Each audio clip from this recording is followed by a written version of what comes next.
নমস্কার বন্ধুরা, TPS MTS driving school YouTube চ্যানেলের পক্ষ থেকে ভারতবর্ষ, বাংলাদেশ এবং অন্যান্য দেশের সমস্ত দর্শকদের আন্তরিক অভিনন্দন।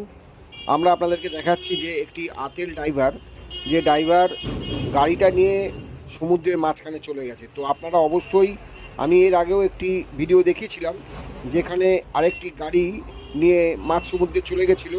তো ভাটার সময় গাড়ি নিয়ে যেতে পারো, জল যখন থাকে না, কিন্তু মাঝখানে চলে গেছে কী বিপদ হতে পারে সেটা কিন্তু আমরা দেখতে পাচ্ছি। গাড়িটা ডুবে যাওয়ার আশঙ্কা করছে মানুষজন, এবং আমরাও ভেবেছিলাম গাড়িটা ডুবে যাবে। যাই হোক, আমরা গিয়ে সেইভাবে আমরা হেল্প করতে পেরেছি এবং গাড়িটা অবশেষে আমরা তুলতে পেরেছি ওখান থেকে। তো ভিডিওটি ভালো লাগলে অবশ্যই লাইক, শেয়ার, কমেন্টস করবেন, এবং আমাদের চ্যানেলটিকে যদি ভালো লাগে চ্যানেলটিকে আপনারা সাবস্ক্রাইব করে দেবেন। তো আমাদের এই ভিডিওটি দেখুন, আমরা পরের ভিডিওতে দেখাবো গাড়িটা আমরা কীভাবে তুললাম। দেখতে থাকুন আমাদের চ্যানেলটি।